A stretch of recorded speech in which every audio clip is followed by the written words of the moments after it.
పశ్చిమ గోదావరి జిల్లా పాలకులలో కూటమి ప్రభుత్వ రెండేళ్ల పాలనపై ప్రజల్లో ఏర్పడిన విశ్వాసాన్ని ప్రతిబింబిస్తూ మంత్రి నిమ్మల ఆధ్వర్యంలో జరిగిన రెండేళ్ల నమ్మకం అభివృద్ధి సంక్షేమం సభ నిర్వహించారు. ఈ సందర్భంగా మంత్రి నిమ్మల మాట్లాడుతూ ఆక్వా రైతులకు మేలు చేసిన ప్రభుత్వం కూటమిదేనని, ఆక్వా అంటేనే చంద్రబాబు, చంద్రబాబు అంటేనే ఆక్వా అని పేర్కొన్నారు. గతంలో విద్యుత్ యూనిట్ ధర 3.86 పైసలుగా ఉండగా దానిని సగానికి పైగా తగ్గించి 2 రూపాయలకు తీసుకువచ్చిన ఘనత నాటి చంద్రబాబుదేనని గుర్తు చేశారు. ఆక్వాకు 1.50 పైసల విద్యుత్ సబ్సిడీని ఆక్వా, నాన్ ఆక్వా జోన్ పరిధి 10 ఎకరాల నిబంధనలతో జగన్ ఎగ్గొట్టాడని విమర్శించారు. అన్ని వర్గాల ప్రజల అభివృద్ధి సంక్షేమమే కూటమి ప్రభుత్వ లక్ష్యమని అన్నారు. 5 సంవత్సరాల తెలుగుదేశం పాలనలో నేను ఎమ్మెల్యేగా ఉన్నా. నేను కూడా ఆక్వా రైతునే. ఆ రోజు యూనిట్ రేట్ వచ్చి ఆ రోజు ₹3.86 ఉండేది.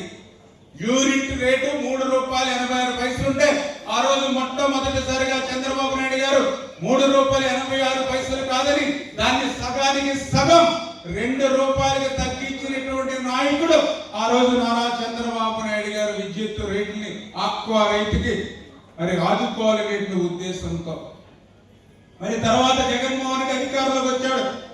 ఆ రోజు పాదయాత్రలో చెప్పాడు ₹1.5 ఇస్తారని. ఒక చేతితో ₹1.5 ఇస్తున్నట్టే ఇస్తూ రెండవ చేతితో aqua zone, non aqua zone అని పెట్టాడు నిబంధన.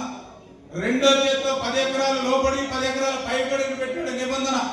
ఈ నిబంధనలతోటి అప్పటి వరకు వస్తున్నటువంటి సబ్సిడీ కూడా ఎగిరిపోయి 100కి 10 మందికి మాత్రమే ఆ సబ్సిడీ అంది. 90 మంది సబ్సిడీ అందనటువంటి పరిస్థితి ఆ రోజు జగన్మోహన్ రెడ్డి పాలనలో. దానికి ఉదాహరణ నేను ఆక్వా రైతుని. నాకు 6 కనెక్షన్స్ ఉన్నాయి. నా ఊర్లో 6 మీటర్లు ఉన్నాయి. సబ్సిడీ ఉన్నప్పుడు నాకు ఒక్కొక్క మీటర్కి నెలకి ₹10,000 బిల్లు వచ్చింది. ఈ జగన్మోహన్ రెడ్డి గారు పుణ్యమా అని ఆక్వాజోను, నాన్ ఆక్వాజోను పెడితే ఆయన పాలన విచిత్రం. నాకున్నటువంటి ఎకరాలు ఇంకా ఒక చోటే ఉన్నాయి. కానీ ఈ యొక్క 10 ఎకరాలకి ఆక్వాజోన్ అని పెట్టాడు. పక్కన ఒక 2 ఎకరాలు నాన్ ఆక్వాజోన్ వచ్చింది. అందులో అంటే ఈ 5 మీటర్లకి ₹10,000 బిల్లు వచ్చింది ఒక్కొక్క దానికి. ఈ పక్కన ఉన్నటువంటి చెరువు చూస్తే ₹50,000 బిల్లు వచ్చింది. ఎందుకంటే సబ్సిడీ లేదు కాబట్టి ఆ మీటర్. అంటే ఒక రైతుగా నాకు 6 మీటర్లు ఉంటే 5 మీటర్లకి 5 సర్వీసులకి కలిపి ₹50,000 వచ్చింది నెలకి. ఈ ఒక్క సర్వీస్కే అది నాన్ ఆక్వోజన్ కింద చూపిస్తే అది ₹50,000 నెలకు వచ్చింది. అంటే సబ్సిడీ వల్ల ఎంత లబ్ధి పొందుతున్నామో లేదా సబ్సిడీ లేకపోతే ఎంత నష్టపోతున్నామో మనందరికీ అర్థమైంది.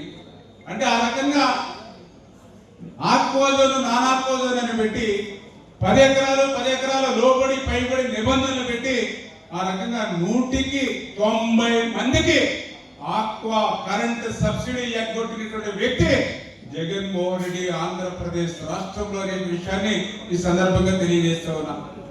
అదేవిధంగా ఆ రోజు మనం చూసాం, ఇక్కడ కూడా వేదిక మీద కూడా ఆక్వా నాయకులు ఉన్నారు, రైతులు ఉన్నారు.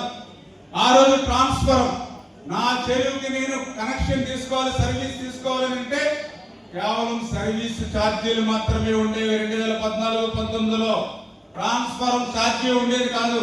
ట్రాన్స్ఫరం ₹2 లక్షల ఖరీదు ఉంటే కేవలం హెచ్పిని బట్టి ఆ రోజు సర్వీస్ ఛార్జీలు బట్టి వేసేవారు. అంటే ఆ రోజు మనం 40 హెచ్పి కావాలంటే 80,000 మాత్రమే ఎస్టిమేషన్ వేసేవారు.